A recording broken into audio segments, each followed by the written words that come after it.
And I have a question that was asked by Yazid. Yazid says, a husband and wife are married in community of property. The husband has purchased a property in the name of a company in which he is the sole shareholder. He wants to know, is the wife entitled to a half share of the company and the assets it holds? Bruno, can you provide Yazid with some assistance here?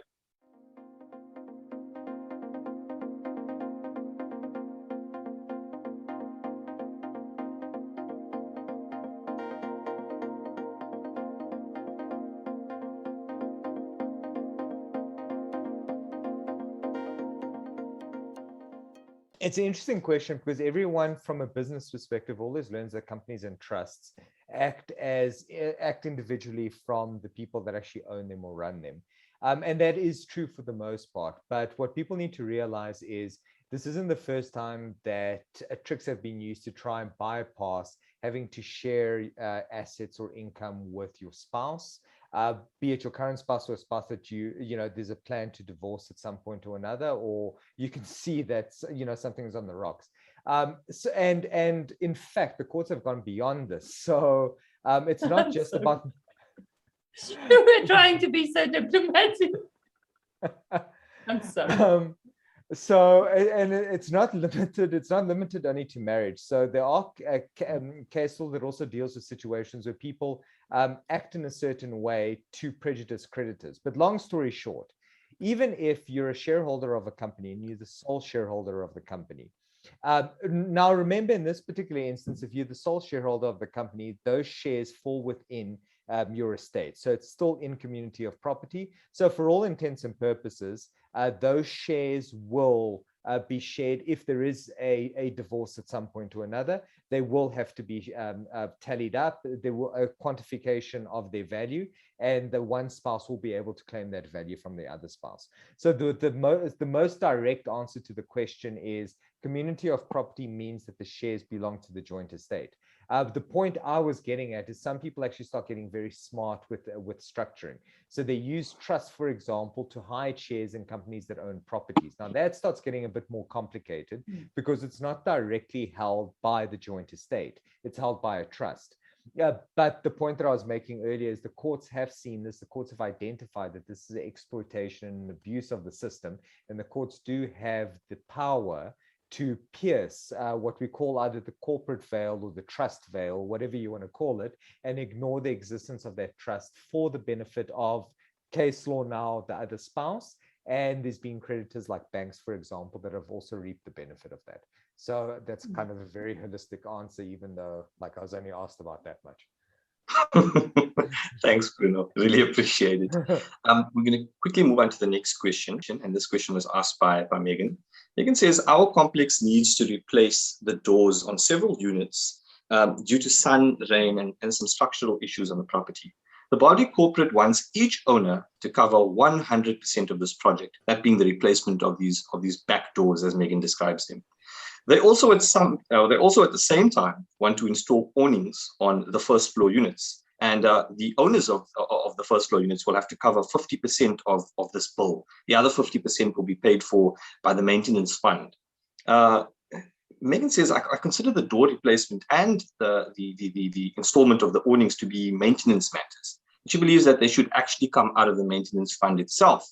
And she wants to know, is this fair that they're expecting the owners to cover 100% of the replacement of the doors and then 50% for the awnings? Cilna? Yeah, I was almost hoping Bruno is going to grab this one. Sectional title, and I am not always the best of friends, but it feels like a bit of a maintenance situation for me as well. But Bruno, please answer the question. I am at a complete loss.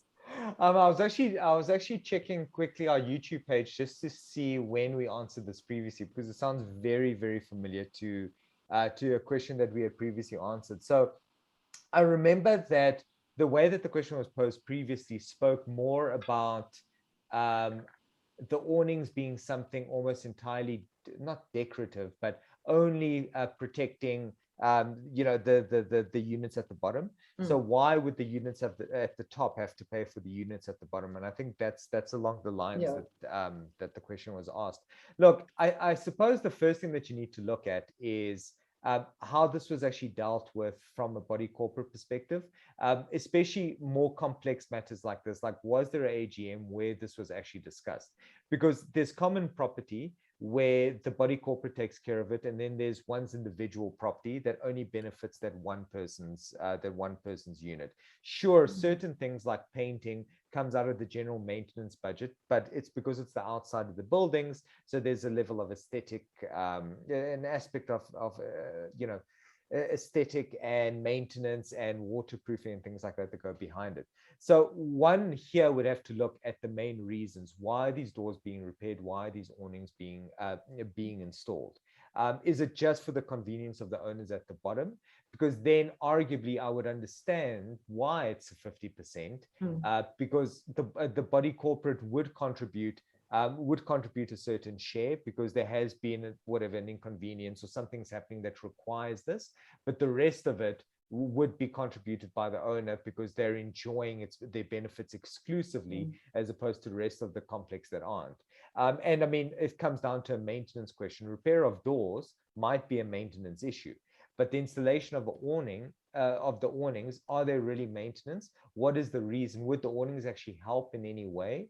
Because if they would help, then yes, maybe one could look at it as a measure of repair or long-term maintenance. But if it is just, for example, because you know the heat gets quite bad or the sun gets quite bad, then arguably I would say that it's more for the benefit of those owners, and they should probably be paying for it. The fact that there's a 50% contribution is actually quite a sweet deal. But yeah, like all the reasoning would have to be looked at. Thank you, Bruno. This time, I promise I concentrated, because when you said we've had this one before, and I was still like, I have no idea where in the sectional title Teams Management Act I'm going to find this answer. And you're like, but we've had this before. I realized I probably didn't focus. But no, when you started answering the question, I was like, I remember that one. Yeah. No, but thank you so much, guys. Thank you, Bruno. Thank you, Cilna. And thank you to you, our viewers who've joined us. Post your questions, as always, post your questions in the group. And you can do it in the comments as well when we go live, like Yannick did today. I hope that you all have a great week further, and looking forward to seeing you next week. Cheers, everybody. Bye. Cheers, everyone. Bye.